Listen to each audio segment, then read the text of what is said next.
एक बार फिर से आपका बहुत बहुत स्वागत है हमारे चैनल में।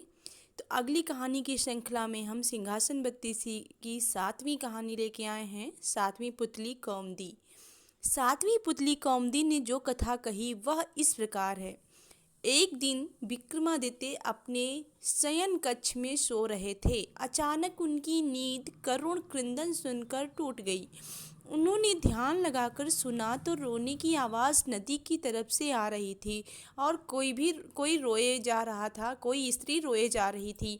विक्रम की समझ में नहीं आया कि कौन सा दुख उनके राज्य में किसी स्त्री को इतनी रात गए बिलख बिलख कर रोने को विवश कर रहा है।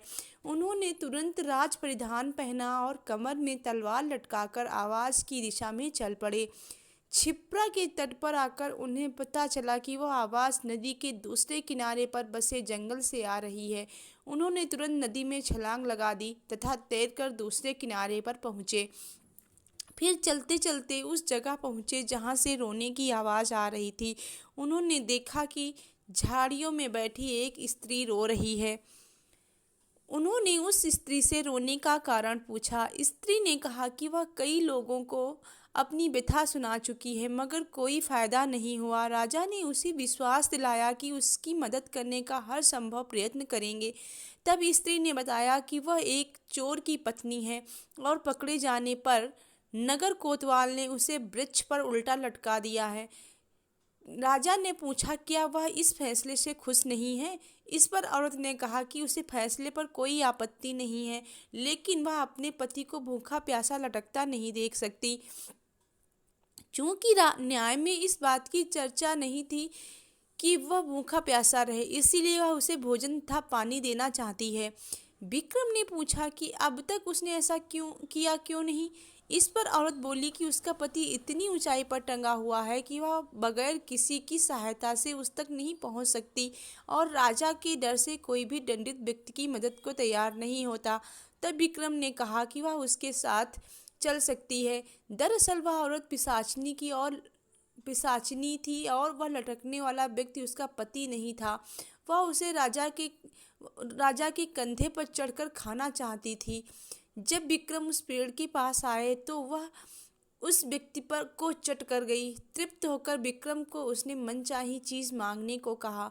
विक्रम ने कहा वह अन्नपूर्णा प्रदान करे जिससे उनकी प्रजा कभी भूखी नहीं रहे। इस पर वह पिशाचिनी बोली कि अन्नपूर्णा देना उसके बस में नहीं, लेकिन उसकी बहन प्रदान कर सकती है। विक्रम उसके साथ चलकर नदी किनारे आए जहाँ एक झोपड़ी थी। पिशाचिनी की आवाज़ देने पर उसकी बहन बाहर निकली। बहन को उसने राजा का परिचय दिया और कहा कि विक्रमादित्य अन्नपूर्णा के सच्चे अधिकारी हैं, अतः उन्हें अन्नपूर्णा प्रदान करे।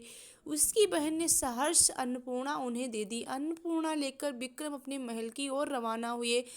तब तक भोर हो चुकी थी। रास्ते में एक ब्राह्मण मिला। उसने राजा से भिक्षा में भोजन मांगा। विक्रम ने अन्नपूर्णा पात्र से कहा कि ब्राह्मण को भरपेट भोजन कराए। सचमुच तरह तरह के व्यंजन ब्राह्मण के सामने आ गए। जब ब्राह्मण ने पेट भर खाना खा लिया तो राजा ने उसे दक्षिणा देना चाहा। ब्राह्मण अपनी आंखों से अन्नपूर्णा पात्र का चमत्कार देख चुका था, इसलिए उसने कहा, अगर आप दक्षिणा देना ही चाहते हैं तो मुझे दक्षिणा स्वरूप यह पात्र दे दें, ताकि मुझे किसी के सामने भोजन के लिए हाथ नहीं फैलाना पड़े। विक्रम ने बेहिचक उसी क्षण उसे वह पात्र दे दिया। ब्राह्मण राजा को आशीर्वाद देकर चला गया और वे अपने महल में लौट गए। दोस्तों, इस कहानी के माध्यम से हमें विक्रम की दानशीलता और उनकी वीरता के बारे में पता चलता है। तो इसी तरह हम अगली कहानी लेके आएंगे, 8वीं कहानी।